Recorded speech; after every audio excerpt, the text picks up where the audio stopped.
There are days when life feels like a storm that never ends. For Maya Thompson, this was one of those days. She was 28, tired, running late, and running out of reasons to keep trying. Her shoes were worn, her bag strap frayed, and her spirit thinner than she liked to admit. Still, she kept walking, because that's what life had taught her.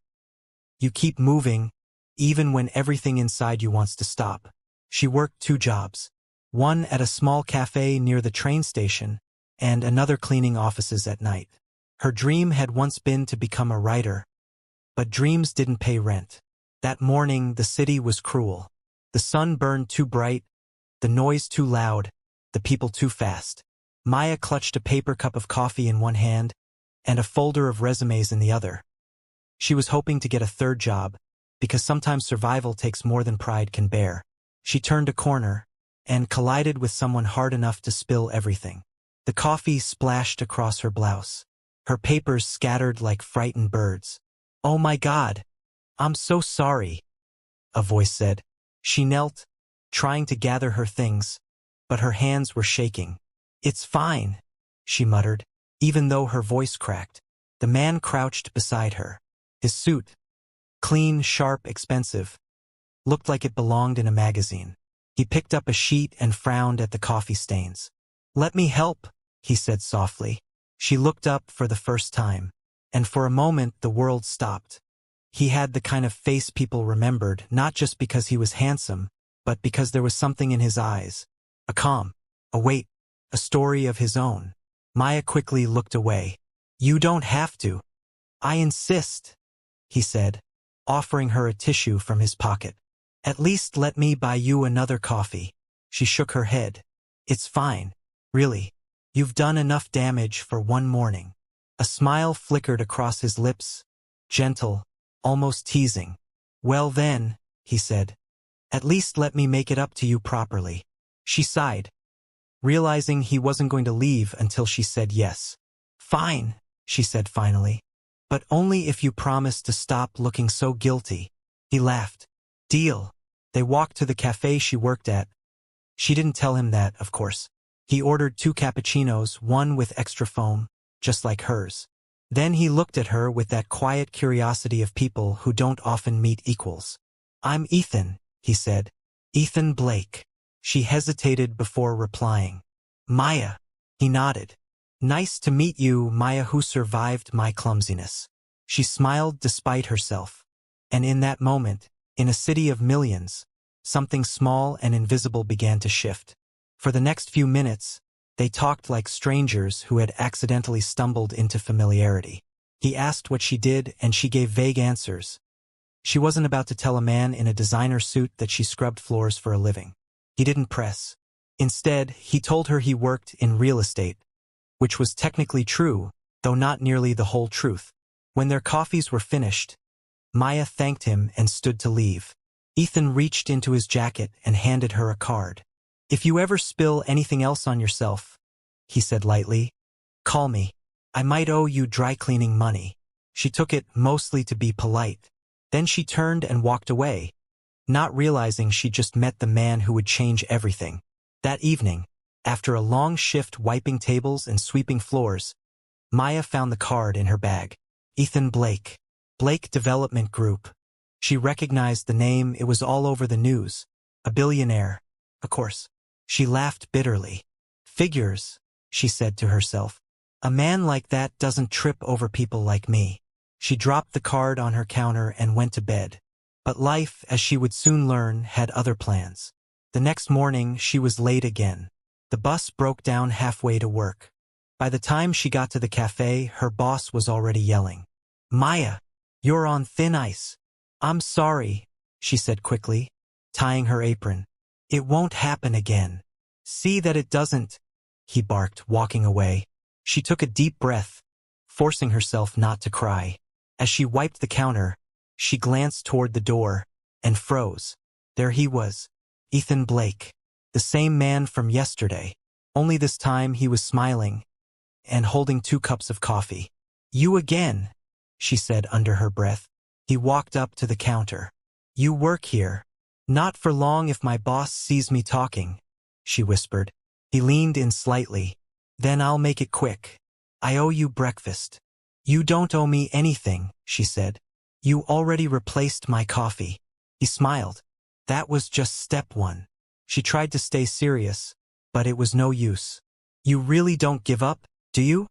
No, he said softly. Not when something or someone feels worth it. Her breath caught. She looked away quickly, pretending to rearrange napkins. Some people might call that persistence. Others might call it arrogance. He chuckled. You can call it whatever you like, as long as you agree to dinner. She blinked, unsure if she'd heard right. Dinner. He nodded. One meal. No pressure. Just conversation. Maya hesitated. Every instinct told her to say no. Men like him didn't date women like her. It never ended well in the real world. But something gentle and foolish made her say yes. Fine, she said quietly. One dinner. He smiled. Then it's a date. When he left, Maya stood motionless behind the counter, staring at the door. For the first time in months, maybe years, she felt something that scared her. Hope. She didn't know it yet, but that one word, that single impossible feeling, was about to rewrite everything she believed about life, about love, and about miracles. There's something almost dangerous about hope. Once it takes root, it spreads quietly, reaching into places you thought were long dead. For Maya, that tiny spark of hope began to grow in the strangest way, over a dinner she never expected to keep. It was Thursday night. She had borrowed a simple black dress from her neighbor, ironed it twice, and prayed the tear at the hem wouldn't show. Her stomach fluttered with nerves she hadn't felt in years. She told herself this was just a meal, nothing more. She wasn't going to fall for someone she barely knew, especially someone who lived in a world built of glass and gold. But when Ethan's car pulled up outside her small apartment, and she saw him step out, black suit, open collar, that same calm smile, her resolve began to tremble. He looked at her like she was the only person on the street, and for a moment, she forgot about the cracked pavement beneath her shoes. You look beautiful, he said quietly. She laughed nervously. You don't look so bad yourself. He smiled. Shall we? They drove in silence for a while. The city passed by like a film, neon lights, blurred faces, fragments of other lives rushing past. Maya glanced at him once or twice when she thought he wasn't looking. There was something different about him tonight. He looked softer, less like the powerful man on magazine covers, and more like someone searching for something real. You're quiet, he said, breaking the silence. I don't know what to say, she admitted. I'm not used to this. Fancy cars. Men who look like they belong in boardrooms. Not traffic. He chuckled. Trust me, traffic is the great equalizer. Billionaires or not, we all suffer the same chaos. She smiled, relaxing just a little. They arrived at a quiet rooftop restaurant overlooking the city skyline. The view was breathtaking, gold lights stretching endlessly into the night. Wow, she whispered. I've only seen places like this in movies. Then it's about time you saw one in real life, Ethan said softly. They sat. The waiter appeared like a shadow, speaking in a language Maya barely followed. Ethan ordered effortlessly. She pretended to study the menu, but her eyes kept wandering to him. There was something in the way he listened, how he didn't rush her words, how he seemed genuinely interested when she spoke. They talked about everything and nothing. She told him about the cafe, about her dream of writing again someday. He told her about his mother's garden, how he missed the simplicity of small things. People assume I love attention, he said, but I think I've always been chasing silence. Maya tilted her head. Silence. He nodded. When you have too much, everything around you gets loud. The noise of money, expectations, power. You start to forget who you were before it all. She looked at him for a long moment. I think everyone forgets sometimes, she said softly. But maybe that's why we meet people, to remind us. He smiled quietly. Maybe you're right. Dinner stretched into hours. Time bent between laughter and comfortable pauses. And then, As they stood on the edge of the terrace, the wind brushed against her hair, carrying the scent of rain. Ethan turned toward her. "I don't remember the last time I felt this grounded," he said. Maya smiled. "Grounded? You? The man whose car costs more than my apartment building." He laughed. "Maybe that's why I needed to meet you. To remember the ground still exists." There was something in his tone. Tender, sincere, and a little sad. She looked at him, unsure what to say. Then he said it softly, almost like a confession. "You make the world quieter, Maya." Her breath caught. She didn't know what to do with words like that. So she did the only thing she could. She smiled and looked away, pretending the view was what stole her attention. The truth was she felt it too. The stillness, the quiet comfort of something beginning. And it terrified her. That night, when he dropped her home, he didn't ask to come in. He simply walked her to the door and waited. "I had a wonderful evening," he said. "So did I," she whispered. He hesitated, as if wanting to say more. Then, "Good night, Maya." She nodded. "Good night, Ethan." He turned to leave, but halfway down the stairs, he stopped, glanced back, and smiled one last time. It was the kind of smile that stayed long after the man was gone. Inside her apartment, Maya sat on her bed, shoes still on, staring at nothing. Her heart felt too big for her chest. She didn't know what this was or where it was going. But she knew one thing. For the first time in years, she wasn't just surviving. She was living. Across town, in a penthouse surrounded by glass and silence, Ethan poured himself a drink and stood by the window. He could see the city below, the same city she struggled through every day. He thought about her laughter, the way her eyes softened when she spoke about her dreams. And for reasons he couldn't explain, he wanted to protect that light. But life has a way of testing everything it gives. And soon, the worlds they came from, so different, so distant, would collide in ways neither of them could control. That night, as the rain began to fall, two hearts in opposite worlds beat to the same rhythm, unaware of the storm that was quietly gathering just beyond the horizon. They met in small ways: coffee in the park, late-night drives with no destination, evenings spent listening to the sound of rain instead of words. Ethan found himself smiling again. Not the polite smile for cameras or investors, but the kind that came from something real. And Maya, she began to believe maybe happiness wasn't reserved for people born into it. But love, as gentle as it feels, has its own kind of gravity. And every day, Maya felt it pulling her closer. Closer to the life she never thought she'd live, and closer to a secret she prayed would never come to light. "You could never embarrass me, Maya." For a moment, she believed him completely. But deep inside, the voice of her past whispered otherwise. The voice that reminded her of hospital rooms and whispered apologies, of pain and shame and a doctor's quiet verdict. "You may never be able to carry a child." She had learned to live with it, to bury it, to move on, until Ethan, until a man who spoke of family with reverence in his voice, who smiled at children in restaurants, and once said, almost absent-mindedly, "I've always wanted a big family someday." The night ended with kisses in the car and laughter that echoed down empty streets. But when she got home, she sat in silence for a long time. She knew that love built on half-truths always came crashing down. And yet, she wasn't ready to lose him. Not yet. A few days later, they met again at his office this time. It was sleek, glass everywhere, the kind of space that made her feel like she should whisper. He was sitting behind his desk, sleeves rolled up, stress in his eyes. "Rough day?" she asked gently. He looked up, a tired smile playing on his lips. "The usual. Board disagreements, media leaks, corporate fires to put out."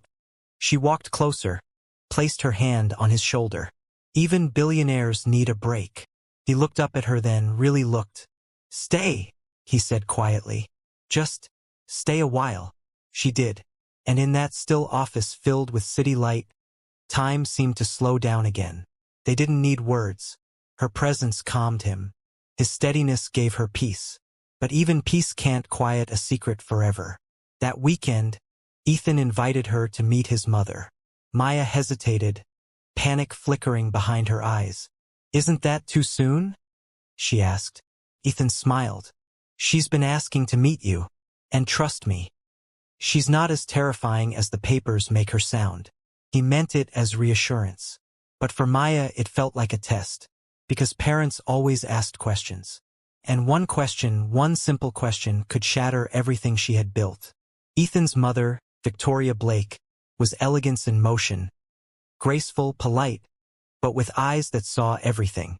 "So, Maya," she said over tea, "what do you do?" "I work at a cafe," Maya replied softly. "A cafe." Victoria's smile tightened. "That's lovely." Ethan jumped in. "Mom." But Maya smiled, holding her composure. "Yes, it's small, but it keeps me busy." Victoria nodded politely, but Maya saw it, that flicker of judgment. And worse, the flicker of curiosity. Because in this world, curiosity was dangerous. After dinner, Victoria excused herself, leaving them alone. Ethan turned to Maya, concern in his eyes. "I'm sorry," he said. "She means well. She's protective. I get it. I'll talk to her." "No, Ethan. Don't." He hesitated. "You sure?" She smiled gently. "She's your mother. I wouldn't want to come between that." That night, Ethan walked her to her car. "Thank you for coming," he said quietly. "I know this wasn't easy." Maya looked up at him, the city lights reflecting in her eyes. "For you, I'd do anything," she said softly. He smiled, brushed a strand of hair from her face, and kissed her like the world had stopped spinning. But behind that perfect moment, her secret pressed heavier than ever. And in the days that followed, Maya began to pull back, not out of disinterest, but out of fear. Fear that the truth would destroy him. Fear that love would turn into pity. Because love, to her, had always come with conditions. But Ethan loved without them, and that terrified her most of all. One night, she sat by her window, watching the lights of the city. She whispered to herself, "I can't lose him, but I can't lie to him either." Tears rolled down her cheeks as she realized. The choice was coming, soon. And no matter what she chose, someone's heart was going to break. Sometimes, secrets aren't meant to destroy love. Sometimes, they're the reason love must prove itself true. And before long, Ethan would have to decide what love really meant to him. Love, when tested, reveals what we're truly made of. And for Maya, the test came quietly, not with shouting, not with betrayal, but with a whisper of truth she could no longer hide. It began one morning. Ethan had surprised her with a small weekend getaway. Just the two of them, away from the noise. They drove up the coast, wind in their hair, laughter filling the spaces where fear used to live. He looked so free, so alive. And Maya, she felt something she hadn't felt in years. Peace. They stopped at a quiet beach house. Small, secluded, kissed by the sea breeze. The air smelled of salt and serenity. Ethan carried their bags inside, grinning. "No meetings, no phones, just us," he said. She smiled, trying to hold onto the warmth in her chest, because she knew that peace can't last forever when built on silence. That night, they sat on the porch, barefoot, watching the ocean fold itself into the dark. Ethan leaned back, glass in hand, his voice gentle. "You know," he said, "I used to dream of having kids running around a place like this." Maya's heart skipped. She turned her face toward the sea, hoping the darkness would hide her expression. He went on, "Not because I think it completes life, but because I've always imagined building something that outlives me." Maya's voice came out soft, almost fragile. "Do you ever think some people aren't meant for that?" He looked at her, puzzled. "What do you mean?" "Family, parenthood, all of it." He smiled faintly. "I think anyone with love to give deserves to experience it." She bit her lip, looking down. "What if they can't?" Ethan's smile faded. "Can't." Her breath trembled, her voice barely a whisper. "Ethan, there's something I haven't told you." He turned fully now, concern shadowing his features. "Maya, what is it?" "I should have said this long ago. I didn't know how." He reached for her hand. Whatever it is, just tell me. Her eyes glistened as she met his. When I was younger, I made a mistake. A terrible one. I was 17, scared, alone. I got pregnant and I ended it. It wasn't what I wanted, but I didn't know what else to do. Tears welled in her eyes as the words stumbled out. There were complications. The doctor said I might never be able to have children again. Silence. Only the sea spoke now, washing over the edges of her confession. Ethan didn't speak. He just sat there, still unreadable. Finally, he exhaled. A sound caught somewhere between shock and grief. Maya, he said quietly, his voice breaking around her name. She looked at him, searching, pleading. I didn't want to lie. I just didn't know how to tell you. You always talked about wanting kids, and I couldn't stand the thought of being the reason you never had that. He stood slowly, stepping away. His hand ran through his hair, his breath uneven. Why didn't you trust me with this? I was scared, she said. Scared that you'd leave. He turned toward her, eyes glistening under the moonlight. You think I'd leave you for that? Her voice cracked. Wouldn't you? He didn't answer. And sometimes silence is an answer. He walked toward the edge of the porch, staring out at the sea as though it held the clarity he couldn't find in himself. He whispered. I need time to think. She nodded, tears streaming freely now. I understand. He turned back once, his face soft with pain. And then he walked inside, leaving her alone beneath the sound of the waves. Maya stayed there for hours, the night swallowing her sobs. Every heartbeat echoed like a question with no answer. The next morning, she woke to find the house quiet. His car was gone. A note lay on the kitchen table, short, careful, distant. I need space. Please take care of yourself. The words hit harder than she expected. Not because they were cruel, but because they weren't. She'd lost him, not to anger, but to heartbreak. And that was worse. Days turned into weeks. Maya went back to the cafe, moving through her routines like a ghost. The city felt heavier now. Every place they'd been together felt haunted. Not by memories, but by almost forever, almost love, almost enough. Ethan, meanwhile, buried himself in work. He told himself it was better this way, that love built on pain couldn't last. But the truth was, every time he closed his eyes, he saw her. Her trembling voice, her tears under the moonlight, her fear that he'd leave, and the terrible fact that she'd been right. Love doesn't die easily. It waits. It lingers. It aches in silence, hoping to be remembered. And as the months passed, Ethan realized something he couldn't ignore. He had everything money could buy, but peace had left with her. Sometimes, life breaks us just to show us what we were holding too tightly. And for Ethan, that truth was about to come crashing in, when a single unexpected call would change everything. Time has a way of dulling pain, but not erasing it. For Maya, the weeks turned into months. The world kept spinning, but her heart felt like it had stopped somewhere back on that quiet beach. The night she finally told the truth and lost the man she loved. She still went to work, still smiled at customers, still said, "Have a nice day," to strangers who'd never guess she was trying to survive one herself. But inside, she was unraveling, piece by piece, silently, in the way only heartbreak teaches you to. Her small apartment felt colder now. His laughter didn't echo in her memory anymore. It haunted it. Sometimes, she'd catch herself reaching for her phone, just to see if his name would light up the screen. But it never did. And Ethan tried to outrun what he felt. He threw himself into work, expanding companies, signing contracts, building taller walls around his life. From the outside, he was thriving. Headlines called him unstoppable, visionary, the youngest billionaire to transform the market in a decade. But no article could see the truth, that the man in those photographs had forgotten how to breathe without her name in his chest. He'd go home to a penthouse filled with everything money could buy, and still feel poorer than he'd ever been. He'd look out over the city at night, and wonder if she still lived beneath the same skyline, if she still thought of him, if she hated him or missed him too. Months passed like slow rain. Then one morning life, as it often does, decided to stir what had settled. Ethan was scheduled to visit one of his new project sites, a community renewal initiative he'd quietly funded. It wasn't meant to be public. He wanted to walk among people again, see the faces behind the numbers. The smell of baked bread drifted from a corner cafe as he walked down the street. Something about it made him pause.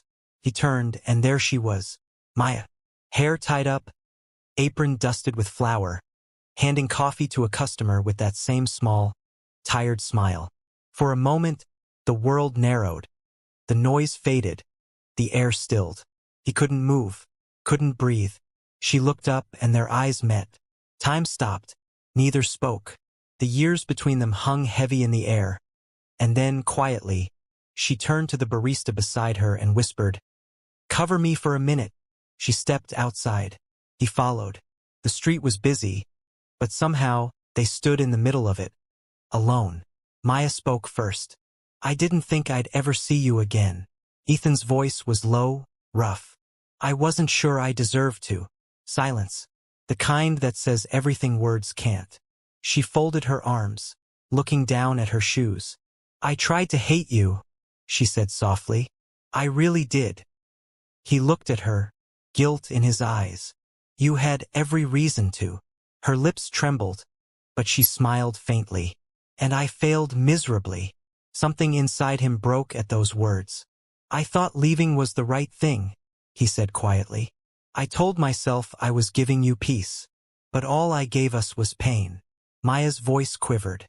"You hurt me, Ethan. You walked away when I needed you most." He nodded. "I know. Then why now? Why show up?" He swallowed hard. "I didn't plan to. I was just here. And then I saw you. And suddenly every reason I had for staying away felt small." Tears filled her eyes. "I've spent months trying to rebuild, trying to be okay again. I don't want to break that," he said. "I just—" He hesitated, then let the truth fall, bare and unguarded. "I just needed to see you, to say I'm sorry." She looked at him, long, searching, as if trying to decide whether to let her heart listen again. Finally, she whispered, "I don't know if I can forgive you." He nodded slowly. "That's okay. I'll wait." They stood there for a while, the noise of the city carrying on without them. And though nothing was said after that, something had shifted. In the weeks that followed, he began stopping by the cafe. Not every day, but often enough to notice small changes. Sometimes he ordered coffee just to talk. Sometimes he left without saying much at all. But slowly, pain softened into peace. And peace became friendship again. One rainy afternoon, he found her sitting alone after closing. The chairs were stacked, the street lights flickering outside. He walked in quietly. "Still working?" She smiled faintly. "Just cleaning up." He hesitated. "Can I help?" She glanced at him, amused. "The billionaire wants to mop floors?" He grinned. "Maybe he just wants an excuse to stay a little longer." Her laughter filled the room, soft, genuine, like sunlight through clouds. And for the first time in months, they weren't two broken people anymore. That night, after walking her home, Ethan stopped at her door. "Maya," he said quietly, "if you can't love me again, I understand. But I'll spend every day proving that I still love you. No matter what that looks like." She looked at him, really looked, and for the first time she didn't see the billionaire who left. She saw the man who came back. And that was enough for now. Love doesn't always come back quickly. Sometimes it returns as a whisper, a shared smile, a single moment of peace between two people who've seen each other's pain and still choose to stay. And though Maya didn't know it yet, this second chance wasn't just a gift. It was the beginning of a miracle she never believed it was possible. Love didn't rush back into their lives. Crept in slowly, like dawn through a half-open window. After that night outside her apartment, Ethan didn't push. He didn't make grand gestures, or try to fix what he'd broken with promises. He simply showed up. Every morning, before heading to the office, he'd stop by the cafe, order the same thing, and ask about her day. And every evening, he'd text a simple good night, with no expectation of reply. At first, Maya kept her guard high. Her heart, after all, had learned how to protect itself. But the consistency, the quiet way he cared without demanding anything in return, started softening the walls she'd built. Some days they laughed like old friends. Other days, they just sat in silence, listening to the city hum outside the window. And in that silence, something sacred began to heal. One Saturday, he invited her to visit one of his foundation projects, a children's learning center built in one of the city's forgotten corners. She hesitated, then said yes. The drive there was quiet, the kind that feels like shared breathing. No pressure, no rush, just peace. When they arrived, children ran toward them, barefoot, laughing, free. Maya's eyes lit up as she knelt to help a little girl fix her shoe. Ethan stood a few feet away, watching her. In that moment, he wasn't the billionaire CEO, or the man haunted by his mistakes. He was simply a man seeing the woman he loved come alive in the presence of kindness. Later, as the sun began to sink, they sat side by side on a bench, watching the children chase shadows. Ethan turned slightly, his voice quiet. "I think this is what peace looks like." Maya smiled. "Peace doesn't come easy." "No," he said softly. "But maybe that's why it's worth fighting for." The silence between them was warm this time, not heavy. He looked at her again, a question hovering in his eyes. "Maya, have you forgiven me?" She turned her head slowly, studying his face. The same face she'd once loved so deeply, and feared she'd never be able to trust again. "I don't know if forgiveness happens all at once," she whispered. "Maybe it happens like this, one small moment at a time." He nodded, a faint smile breaking through. "Then I'll keep showing up for the small moments." And she believed him. Weeks passed. One evening, he invited her to dinner. Nothing extravagant, just a quiet restaurant tucked away by the water. The night air was soft, and the stars looked like they'd been waiting for this. Over dinner, they talked about work, about childhood memories, about who they'd become since the pain. At one point, Maya laughed, that deep, unguarded kind of laughter that makes you forget you ever learned how to cry. Ethan watched her, and something inside him just gave way. When they left the restaurant, the wind picked up, carrying the scent of rain. They walked along the pier, shoes in hand, the sea brushing against the wood below. He stopped. "Maya," he said, his voice steady but his eyes trembling. "I know I can't change what I did, but I can promise you this, whatever tomorrow looks like, I'll face it beside you. No running, no hiding, just us." She stood there watching him in the moonlight, and for the first time, she saw not the man who had left her, but the one who had learned what it meant to stay. So she stepped closer, closed the space between them, and rested her head against his chest. The rain began to fall, softly at first, then all at once. Neither of them moved. They just stood there, two souls finding their way back home. From that night on, they became inseparable again. Not perfect, but intentional. He learned to listen more than he spoke. She learned to trust without fearing the floor would fall out. And together, they built something new. A love refined by loss and strengthened by grace. Pause. Months rolled by. Laughter returned to her apartment, along with the sound of late-night movie debates and shared breakfasts where he always burned the toast. They made new memories in the same city that had once held their pain. Pause. Then, one quiet morning, Maya woke up feeling different. Lightheaded. Strange. She brushed it off at first. Maybe just stress. But when the dizziness didn't fade, she decided to stop by the clinic near her cafe. A simple test.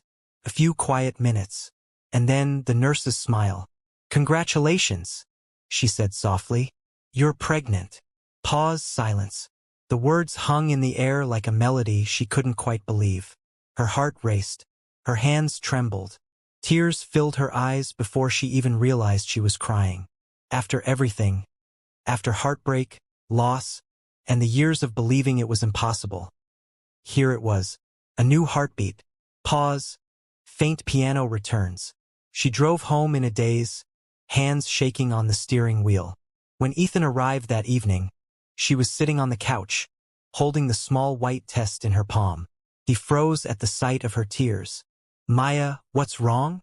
She looked up, eyes glistening. And then she whispered, barely audible, "I'm pregnant." For a long moment he couldn't speak. His mind flooded with disbelief, gratitude, awe. Then, slowly, he knelt before her, resting a hand on her stomach, and whispered, "After everything we thought we lost." He looked up at her, voice breaking. "This is our miracle." She nodded, tears streaming down her face. "It really is." They stayed like that for a long time, foreheads touching, hands clasped, hearts finally at peace. The world outside kept spinning. The city kept moving. But in that little apartment, two people who'd been broken and mended found something holy. The promise of a future they never dared to dream again. And the whisper that had once been hope was now a heartbeat. Strong, alive, and full of grace. Life moved differently after that day. Every sunrise felt new. Every heartbeat softer. Maya found herself standing before the mirror each morning, fingers tracing the barely their curve of her stomach, still unable to believe what was growing inside her. Sometimes she would whisper to herself, as if the baby could hear, "You're real, aren't you?" And though no one answered, the stillness in the room always seemed to hum yes. Ethan became gentler too. His world, once a blur of meetings, numbers, and sharp deadlines, now revolved around hospital visits, cravings, and late-night laughter. He would rush home early just to see her smile, kneel beside her on the couch, and rest his ear against her belly. "Do you think it's a boy or a girl?" he'd ask. Maya would smile. A miracle doesn't need a label. But underneath all the joy, a quiet fear lived in her heart. She remembered every word the doctor once said, that her womb was too damaged, that conception was almost impossible, that even if by some miracle she conceived, it would be dangerous for both her and the baby. And though she tried to hide it, Ethan noticed the moments her laughter faded too quickly. One evening, he found her sitting alone in the nursery they were building. Tiny clothes folded neatly, walls painted in a soft yellow. But her eyes were far away. He leaned against the doorway. "Hey," he said softly, "where'd you go just now?" She smiled faintly. "Just thinking about." She hesitated. Then, her voice barely above a whisper, "What if it doesn't last, Ethan? What if something happens?" He crossed the room, knelt beside her, and took her hands in his. "Maya, look at me." She did. Fear doesn't get to tell our story anymore. She wanted to believe that, so she nodded. And for that night, at least, it was enough. Soft transition. Low hum of rain outside. Months passed. The baby grew stronger. So did their hope. But as her due date approached, the complications began. At first, it was mild fatigue, dizziness. Then came the nights she couldn't sleep, the mornings she could barely stand. One morning, while Ethan was at work, she felt a sharp pain. Deep, sudden, relentless. Her phone slipped from her hand. Everything around her blurred. Pause, silence. By the time Ethan reached the hospital, her bed was surrounded by doctors and nurses. "Complications," one of them said. "Severe bleeding. We're doing everything we can." His heart froze. Through the glass window he saw her, pale, fragile, hooked to monitors. And for the first time in years, Ethan Blake, the man who'd built empires, fell to his knees and prayed. No deals, no promises, just raw, desperate prayer. Hours felt like lifetimes. Then a nurse came running out, breathless. "She's stable," she said quickly. "But we need to operate now." Ethan nodded, unable to speak. As they wheeled Maya past him, she reached out weakly, their fingers barely touching. "Whatever happens," she whispered, "promise me you'll love her." He frowned. "Her?" Maya smiled faintly. "Our daughter." And then she was gone into the white light of the operating room. Time stretched thin. Every second, a knife edge. Every sound, a storm. He sat in the hallway, head in his hands, replaying every moment they'd shared. The laughter, the pain, the miracles. He whispered into the quiet, "God, if you're listening, please don't take them. Not after everything." Finally, the doors opened. A doctor emerged, his mask pulled down. Ethan rose to his feet, eyes wide, heart pounding. The doctor smiled faintly. She made it. They both did. For the first time in hours, Ethan could breathe again. He stumbled forward, half laughing, half crying. When he entered the room, Maya was pale but awake, eyes heavy yet peaceful. Beside her, a nurse cradled a small, wrapped bundle. Ethan stepped closer. The baby let out a soft cry. Tiny, fragile but alive. He froze, then reached out his hand. Maya smiled weakly. "Meet your daughter, Ethan." He took her, carefully, reverently, as if the entire world were resting in his arms. Her fingers curled around his. Her skin was warm. Her cry softened. He looked at Maya, eyes shining. "You did it," he whispered. "No," she breathed. "We did." They both laughed, tears falling freely. And in that small hospital room, with the city lights flickering outside, time stopped. The baby's heartbeat filled the air, steady, sure, full of promise. It was the sound of grace. Weeks later, the world outside had moved on, but inside their home, everything felt brand new. Maya would sit by the window each morning, rocking their daughter to sleep, Ethan beside her with a cup of tea, quietly watching the two people who had rewritten his life. Sometimes, he would whisper, almost to himself, "I spent years chasing success, but this," he'd glance at them both, smiling softly. "This is the only thing that ever made me rich." Maya would smile back, tired but radiant. "She's our second chance, Ethan." He'd nod. "No," he'd say gently. "She's proof that love always finds a way." Days turned into months. The house filled with giggles, tiny footsteps, and the kind of chaos only love could create. Every photo, every lullaby, every sleepy, "I love you," whispered into the night, was a reminder of the journey that brought them here. From heartbreak to healing, from fear to faith, from despair to grace. Love had not come to save them, came to change them, and in doing so, it left behind something eternal, a living, breathing miracle named hope.